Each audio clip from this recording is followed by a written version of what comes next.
Amém? Então, dia 9, nós temos o aniversário de alguém aí. Vocês conhecem, né? Então, por favor, venha comer um bolinho com a gente. Glória a Deus. Amém? Vocês estão convidados também, tá? Glória a Deus. Aí, no dia 9, eu vou abrir uma exceção, porque eu estou naquela dieta e vou dar uma... eu preciso ficar igual o pastor Alexandre, né? Porque ele está magrinho, está meio complicado do meu lado, né? E aí, pesando, mas já perdi, não vou achar mais. Eliminei 6 quilinhos. O pessoal está torcendo por mim, está orando aí. Né? Caminhando, não estou correndo, né? Todo dia 5 quilômetros de manhã, vou e tal, beleza. Glória a Deus por isso. Mas faz parte, né? Enquanto a gente estiver aqui, vamos tentar ir um pouquinho mais longe, né? E bem, amém? Glória a Deus. Irmãos, a gente tem, é um costume, né? Nós temos uma ordenanças do Senhor com relação a manter a obra de Deus. Tem ou não tem? Tem. Né? Dízimos, ofertas, tudo isso bênção para a nossa vida. Mas o cristianismo vai muito além disso. Nós somos discípulos do Senhor Jesus Cristo. Muito além de quê? De simplesmente você dar para poder você, na realidade, receber em troca. Porque Deus faz isso, sim. Ele até cria aquele sistema, como se nós fôssemos crianças, de recompensa e punição. Olha, vai colher aquilo que planta, não é verdade? Mas o sentido é despertar na gente o altruísmo, despertar a empatia, despertar o quê? A compaixão. Tirar a avareza do nosso coração que nos impede de crescer espiritualmente. Quem está entendendo bem aqui? E porque é muito difícil. Né? A minha esposa ela fala o seguinte, que um dos primeiros confrontos quando chega na igreja, porque o mundo fala muito, é o bolso. E é uma das últimas libertações. É ou não é? Às vezes fica difícil, né? Meter a mão no bolso, parece que tem escorpião, está tudo dentro do bolso. É uma dificuldade. Mas como o presbítero falou aqui, é quando a gente não confia em Deus, que a gente não faz a vontade de Deus. Porque quando eu não faço a vontade de Deus, eu estou confiando em mim, não em Deus.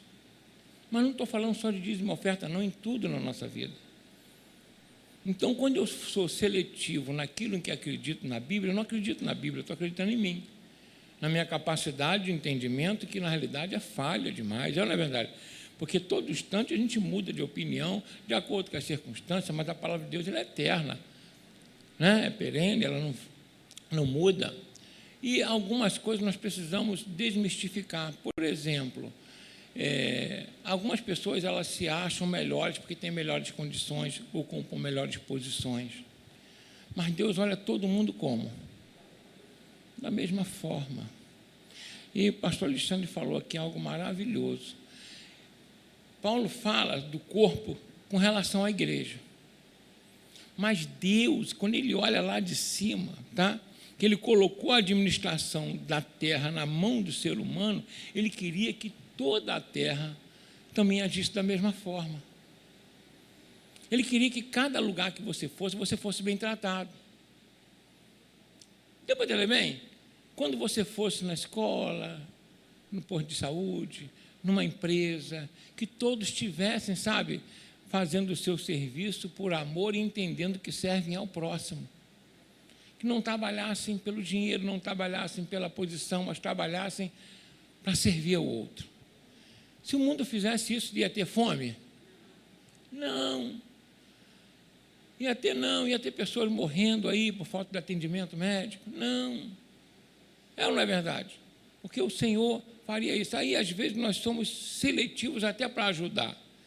E aí eu acho isso ruim. Por isso, eu estava orando, pedindo a Deus uma mensagem para hoje, porque o Senhor Jesus, quando Ele multiplicou os pães e os peixes, Ele não foi seletivo para poder dar os pães e os peixes. Ele deu para todos ou não? Mas todos. Mas quem era ruim também? Mas Ele deu para o avarento, para o sem vergonha. Até um fariseu que estava lá deve ter comido pão também. É ou não é verdade? Amém?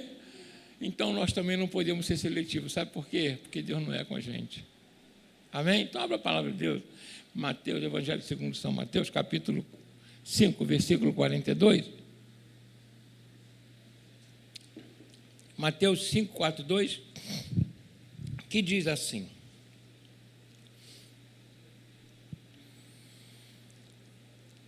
Dá a quem te pedir e não te desvie daquele que quiser que lhe emprestes. Parece difícil hoje em dia isso, parece ou não parece? É ou não é verdade? Olha só, dá a quem te pedir e não te desvie daqueles que quiser que lhe emprestes. Quem falou isso? O próprio Senhor Jesus. Então, queria que você orasse comigo por essa mensagem. Senhor Deus e Pai, em nome de Jesus Cristo, quero te louvar e te agradecer por estar aqui com o teu povo.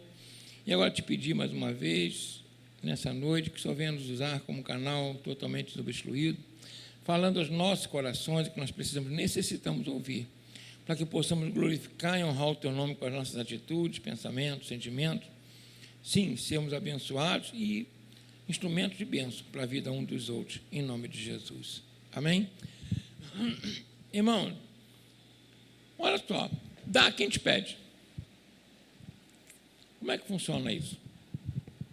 É interessante que o Senhor Jesus ele fala em determinado ponto assim: dai e dar-se-vos dá. É ou não é verdade? Boa medida, sacudida, recalcada e transbordante. Ele fala isso ou não fala? Fala.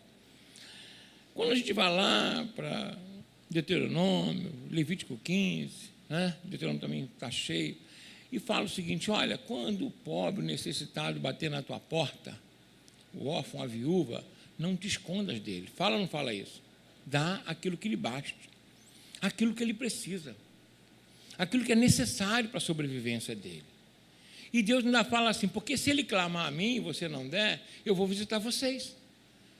E aí Deus termina falando assim: eu sou o Senhor vosso Deus. Ou seja, se ele é nosso Deus e determinou, eu tenho que cumprir. E mais na frente, a gente vê, como nós falamos aqui, o Senhor Jesus Cristo, ele curando, libertando a todos que vinham até ele. Né? Aí a gente fica assim: poxa, mas não existe a questão da meritocracia, a questão da gente fazer uma escolha, né? Em quem a gente vai ajudar. É ou não é verdade? Se merece ou se não merece. Isso não está no nosso coração? Está ou não está? Mas aí o Senhor Jesus vai e fala o seguinte: ó, vocês têm que ser perfeitos igual o Pai. Mas na frente diz ali, fala o seguinte: ó, porque Ele faz com que o sol nasça sobre bons e maus e a chuva caia sobre justos e injustos. Então, todos os dias existem pessoas boas e más na terra, e o sol nasce sobre essas pessoas. E a chuva cai sobre os justos ou seja, Deus dá a vida a todos. E ajuda. Aí eu quero ser cristão, mas eu quero seguir a minha opinião e não a de Cristo. Quando nós vamos lá fora, já falei aqui, a gente vai lá dar quentinha para aquelas pessoas, alguns estão ali por uma série de situações, a gente leva lá como é que a gente poderia falar? Vamos ver a vida pregressa desse pessoal? Por que você veio parar aqui na rua? Ah, tu vacilou, né? Então você não merece a quentinha. Está com frio? O problema é teu, vou dar para outro que merece o casaco. É assim que a gente faz? Por que a gente não faz isso? Porque o Senhor falou para não fazer. Então, esse sentimento de justiça que nós temos não é o mesmo sentido de justiça que Deus tem para conosco. E aí eu vou explicar aqui onde entra o corpo nisso, que é muito importante, foi providência de Deus, né? O Espírito Santo usando o irmão aqui. Por quê? Olha só o que acontece, é interessante isso. A Bíblia diz que Maria, achando-se grávida do Espírito Santo, estava desposada com José. E aí José, quando percebeu que ela estava grávida, calma aí, eu não tive nada com ela, então Maria pulou a cerca. É ou não é? Na cabeça de qualquer homem vai falar o quê? Está me chamando de quê? De bobão? A Bíblia diz que José a deixou secretamente para não a difamar, porque ele era justo. Mas, segundo a nossa justiça, presta bem atenção, o que deveria José fazer? Chamar a família dela. É ou não é verdade? Não, você está errado. Como é? Como eu casei com ela virgem. Como é que é? Agora está grávida? Que é isso? É ou não é verdade? Seria o certo ou não seria, gente? Na nossa visão. Mas a Bíblia diz que ele a deixou secretamente para não difamar, porque ele era justo. Então, olha, quem deixou isso registrado foi o Espírito Santo de Deus. Então, a justiça de Deus não é a nossa justiça. Às vezes nós pautamos a nossa justiça em vingança, em um direito de cobrar os nossos direitos. Quem entendeu bem aqui? Mas você já imaginou se Deus cobrasse da gente todos os nossos erros? Como é que ia ficar? Pergunta, irmão, como é que tu ia ficar? Hein? Porque tem erro, com toda sinceridade, que ninguém sabe, só você e Deus. Mas ele sabe ou não sabe? É, o pessoal com o olhão aí, é ou não é? É ou não é? É ou não é? Já pensou se ele cobrasse? Hein? E ele, o que ele faz? Ele fica quieto, espera até você cair em si. Às vezes dá um catuque, você vai na igreja, aí vem um irmão aqui chatão e fala, deixa esse pecado. É assim ou não é? Aí você, né, fica guardadinho, vai embora para casa. E Deus falou comigo. E ele não falou nada com ninguém. Não te expôs. Então, para entender que a justiça de Deus é diferente da nossa, entendeu? Olha o que Jesus fala para uma das cartas do Apocalipse, que eu esqueci agora. Ele fala assim, dê-lhe tempo para que se arrependa. Dar tempo significa não expor, chamar atenção, conversar. Deu para entender bem aqui? Olha como é que Deus é maravilhoso. Então, a justiça de Deus é baseada mais no amor dele. Porque José tinha todo o direito de sair dali e falar, gato por lebre. É ou não é verdade? Tinha ou não tinha, gente? Mas ele ficou quieto. Porque ele era justo. Aos olhos de quem? De Deus. Estou sendo claro aqui? Então, quando Jesus fala assim, dá quem te pede. Mas quem? Quem desperdiçou oportunidade na vida? Quem você traz, você recebe a mesma coisa que o outro desperdiça, depois ele fica com fome e vem te pedir alguma coisa? Entendeu como é que a gente precisa tirar um pouquinho os nossos conceitos, daqueles conceitos que Jesus falou? Porque Jesus fala assim, ouvi o que foi dito, eu, porém, vos digo a diferença. O que é que ele fala?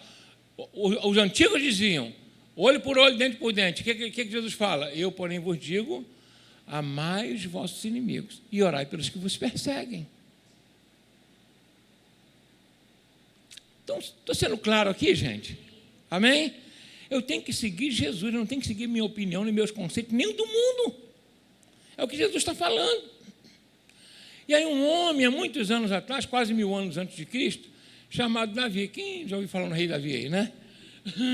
Então vai ser bem fácil, até no filme você já deve ter visto, né? Então vai ser bem rápido falar isso aqui. Ele estava numa cidade, estava fugido, né?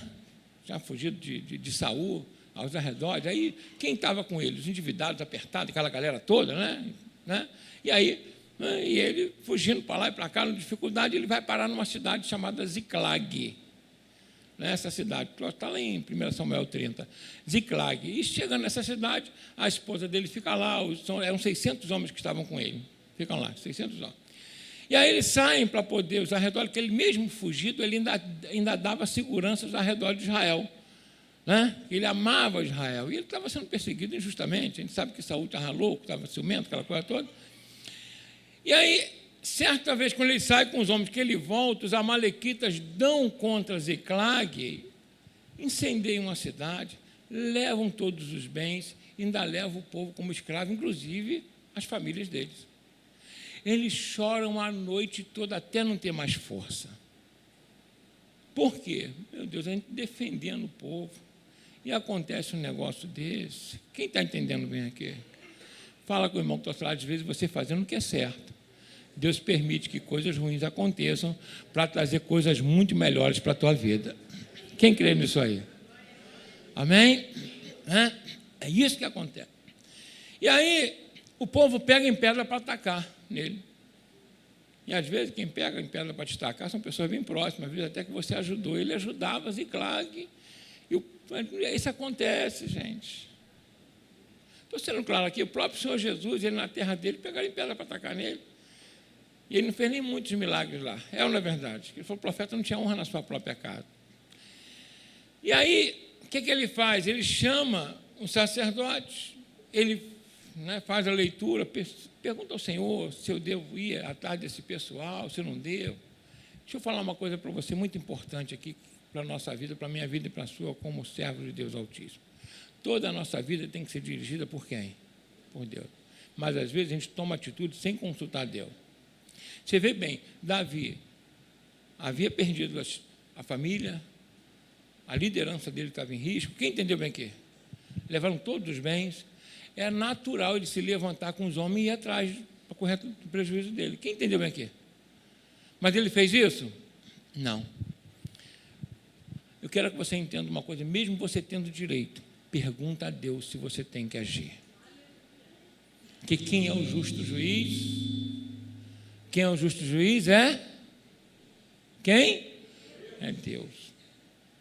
Ele é que te dá a vitória, não é a tua força. Você vai empreender esforço, mas quem te dá a vitória é Deus. E Davi tinha total dependência de quem? De Deus. E aí Deus fala através do sacerdote, pode ir que você vai dar tudo certo. Aqui eu quero falar contigo. Ele vai, chega num determinado lugar. Ele estava com quantos homens? 600. E aí ele tem que atravessar um determinado rio, mas 200 não aguentam ir porque estão muito cansados.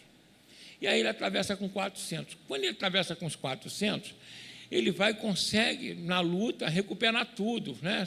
Sei lá, centenas ou milhares de ovelhas, recupera os bois, sei lá o que tinha lá de recurso, porque eles não tinham saqueado só Ziclag, tinham saqueado várias outras cidades. Então tinha um despojo de guerra tremendo. Despojo de guerra é aquilo que quando você ganha uma nação, tudo que tem naquela nação é sua. Quem entendeu bem aqui? Né? Então estava tudo ali, e ele consegue recuperar aquilo tudo e volta, mas os 200 homens não foram, só foram 400. 200 estavam cansados e ficaram para trás. Não lutaram, não passaram perigo, deu para entender bem? Não sofreram risco de morte, ficaram esperando ele. Quando ele voltou, aí alguns homens dos 400 que estavam com ele falaram o seguinte, olha, nós fomos lá, arriscamos, e eles ficaram aqui quietinhos, descansando. Então, as esposas dele, os filhos entregam, mas os bens a gente vai ficar. A Bíblia falou que quem teve esse sentimento eram os filhos de Belial. Aos nossos olhos, estavam certo ou errado? Porque os outros não foram para a luta. Quem está entendendo, diga amém. Se talvez a gente estivesse lá, falaria a mesma coisa. Não, vamos até ajudar, mas dividir igual não, né? Calma aí, quem trabalhou foi a gente. A gente pensa assim ou não pensa, gente? É ou não é? Mas o que Davi fez? Não. A repartição vai ser igual, tanto para quem foi para a guerra quanto para quem ficou. Vamos dividir por igual. Aí você pode estar se perguntando, mas isso não é injustiça? Para Deus não é injustiça, eu já vou falar aqui por que não é. A gente precisa entender. Quando o Senhor Jesus fala, dá aquele que te pede, e não te esconda daquele que te quer tomar emprestado. Aonde está essa base, gente? Essa base, primeiro, está na palavra de Deus, que eu não precisaria nem estar explicando aqui.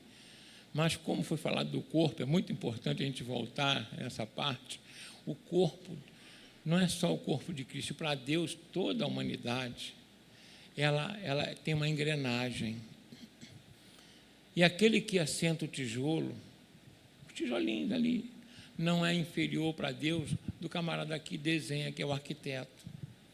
Do outro. A divisão aqui na terra é uma divisão feita que não é a divisão que Deus deseja para a minha vida e para a sua. Deus não deseja que haja pobre. Quem entendeu bem aqui? Então, presta bem atenção. Riqueza é o quê? É um dom de Deus? É ou não é? A Bíblia diz que é. É ou não é um dom?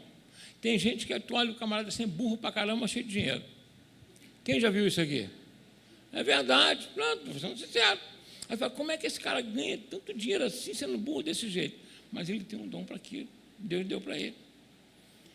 É ou não é? Agora me diz uma coisa, alguém que trabalha fazendo um vidro, fazendo essas peças aqui, a pessoa não é inteligente? É ou não é? Um enfermeiro, um eletricista, também não são? Mas às vezes não ganha tanto dinheiro quanto aqueles que se aplicam aquilo. Só que dá para você ser engenheiro se não tiver o pedreiro? Um engenheiro civil? Como é que vai construir a casa, meu Deus? Como é que você vai dar aula se não tiver o prédio lá da escola? E se não tiver a luz? Então, existe um termo no judaísmo que é chamado Tzedakah, é o nome. Esse termo é o seguinte, não fala do dízimo, não fala da oferta, tá? Fala dá ajuda ao necessitado, ao pobre, àquele que precisa, para que Deus possa fazer vir sobre a nossa vida a prosperidade. Então, quando a gente distribui os nossos bens com quem precisa, na realidade, essa pessoa, nós temos que agradecer a ela pela oportunidade que Deus me deu aquele recurso para dividir com ela. Quem está entendendo bem aqui? Amém? Esse é o sentimento. Aquilo que vem à tua mão é uma dádiva de Deus. E se o outro não tem, você tem a oportunidade. Olha essa coisa maravilhosa. Deus colocou você como mordomo dos seus bens. Porque quando a gente dá os 10%, presta bem atenção, nós não ficamos com 90%. Você fica com 900% do que você dá. A matemática é o contrário. Deu para entender bem? Você dá uma parte e você não fica, você não tem que contar como 100. Você deu R$10. Se você ficou com 90, você ficou com 900% do que você deu. Estou sendo claro aqui, gente? Então, o repartir, não merece, não é uma questão de não merecer. Para Deus, a justiça dele não é dessa forma. A justiça dele é que não haja necessidade. Se Deus te deu mais, é porque Ele te deu mais capacidade para você ter mais. Por isso Ele fala, a quem mais é dado, mais será cobrado. Estou sendo claro aqui, gente? Amém? Eu posso dar um dízimo de R$3.000. Poxa, mas o que é isso para quem ganha 30? Agora, a pessoa ganha 3.000 e dá 500, está dando mais do que eu. Ou não está? Estou sendo claro aqui? Então, não é uma questão de dar o dízimo para a igreja, não, é de você... E esse termo é usado na seguinte forma: quando eu vejo uma pessoa que precisa, que necessita de uma ajuda, de uma mão amiga, para que essa pessoa possa se levantar, vamos colocar assim, e ela ter um emprego, uma direção na vida, eu estou exercendo a justiça de Deus na vida dela. Porque se eu estudei mais um pouco, se eu tenho um pouquinho mais de habilidade em determinadas áreas, o outro tem habilidade em outras, e eu vou ter a oportunidade de gerenciar aquilo que Deus colocou na minha vida para aquela pessoa. Não é uma questão, a distribuição de bens e talentos, vamos colocar assim, para o nosso próximo, não estou falando para dar o dízimo na igreja, não, para o nosso próximo, para ajudar o próximo, igual os cursos que a gente faz aqui na igreja, para poder a pessoa ter uma ascensão melhor. Isso aí não é uma questão de caridade, é uma questão de justiça. Eu estou distribuindo aquilo que Deus me deu. Quem está entendendo bem aqui? Amém ou não amém? Estou sendo claro aqui, gente? Eu preciso me fazer entender, né? Então, por exemplo, se você dá aula e o outro sabe menos, o que você vai fazer? Nivela o teu conhecimento com o outro. Estou sendo claro? Amém? E se você tem um pouquinho mais de visão empresarial, ajuda o outro que não tem. Agora, como falar que ficar sem fazer nada, nós somos membros uns dos outros. Um membro que não funciona é um membro morto. É um membro o quê? Morto. Então, quando o Senhor Jesus falou assim, não foste vós que me escolhi, mas eu vos escolhi para que deis frutos, e o vosso fruto permaneça para sempre. Aquilo que você faz para o teu próximo aqui vai até a eternidade. Então a igreja não pode, nós não podemos ter no nosso coração o seguinte: não, eu vou dizimar e ofertar, porque eu quero ficar bem com Deus para me restituir mais. É claro que Deus vai fazer isso.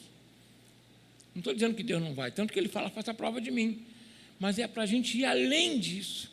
Você entender que todos os talentos, dons que você tem, bens, é para ser repartido. E nisso, Deus vai abençoar cada vez mais a tua vida. Davi distribuiu todos aqueles bens com aqueles 600, igualmente. Com quem? Na concepção do mundo ele estava certo? Não. É ou não é verdade? Mas na concepção de Deus ele estava. Sabe o que ele fez com o restante? Ele distribuiu para as cidades que estavam precisando, que estavam necessitadas. Distribuiu para várias cidades que estavam precisando. E aí, para você entender como Davi se encaixou perfeitamente naquilo que Deus queria para a vida dele, 3 dias depois, Saul entra numa luta, perde a luta, se suicida e Davi é coroado rei. Aquilo foi uma prova para ele. Quem está entendendo bem aqui? Deus falou, agora eu tenho alguém que eu sei que vai tratar o meu povo com justiça. Eu sei que vai tratar o meu povo com amor, com carinho, e que vai prosperar a vida do povo. Eu quero de coração que você entenda isso. Você entender isso, você vai ver quantas bênçãos Deus vai colocar na tua mão. Algo que você não vai nem poder contar. Quando você compreender do fundo do teu coração que você está aqui para servir e para abençoar a vida do próximo. Mas não é fácil, não. É muito difícil a gente conseguir vencer isso. E não é preciso ter dinheiro para fazer isso, não. Lê do engano. As pessoas, quando eu ganhar dinheiro eu vou fazer isso. Aí não vai fazer nunca. Você não faz com pouco. Porque quanto mais dinheiro você tem, mais amor você tem a Ele. Quem está entendendo o que eu estou falando aqui? É ou não é verdade? Por isso que Salomão, sábio, fala o quê? Aquele que ama o dinheiro nunca se farta dele. Estou sendo claro aqui, gente? Então, liberar o nosso coração da avareza é a vontade de Deus, porque a avareza é idolatria. E aí Deus não faz vir sobre a sua vida aquilo que Ele queria que viesse. Voltando um pouquinho, né? Lá em Eliseu, a Bíblia diz que ele chama aquela viúva que estava cheia de problemas, estou terminando, cheia de problemas. Falou, procurou, o meu marido está morto, e ele deixou dívida. E agora os credores vieram não só cobrar, mas tomar também meus filhos. Aí ele fala, você tem vasilhas? Não tem, então pega as vasilhas. O que você tem? Uma botija com um pouquinho de óleo. Todo mundo conhece isso aqui, não conhece? Então fica mais fácil. Aí ele fala, o que você vai fazer? Pega um pouquinho de óleo e derrama onde?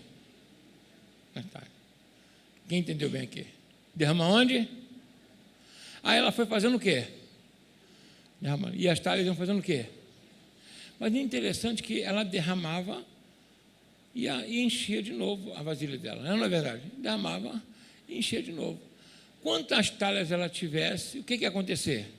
Toda vez que ela derramava, Deus enchia. Ela derramava, Deus enchia. Quem entendeu bem que ela derramava, Deus enchia. Ela derramava, Deus enchia. Toda vez que você dá, Deus cobre você de mais bênçãos. Quando você para de ajudar, Deus para de derramar sobre a tua vida. Porque você perdeu a função. E a minha função e a sua é abençoar vidas. Se você colocar no teu coração, Senhor, me dá a oportunidade, e com o que eu tenho, com o meu tempo, com o pouco que eu tenho, eu vou fazer minha parte. Você vai ver que Deus faz a dele e nunca vai faltar azeite na tua vida. Quem está entendendo bem aqui? Tenha uma vida de serviço para Deus. Entenda que você tem uma função aqui na terra, abençoar vidas. Você só é administrador. Nós não somos donos de nada, ninguém leva nada. Isso, sei que você já ouviu 500 vezes isso, ou 1000. Mas isso, se você entender realmente do fundo do teu coração, aí você vai ver como Deus prospera a tua vida. Não faça a conta daquilo que você dá. Deus também não vai fazer conta do que vai botar na tua mão. Amém? Então não seja seletivo para ajudar, porque se Deus for seletivo para nos abençoar, ninguém aqui recebe nada. Estou sendo claro aqui, gente? Amém? Eu queria pedir você para fechar os olhos nesse momento, para a gente orar ao Senhor, pela ceia, glória a Deus. Amém? Não seja seletivo quando você ajudar.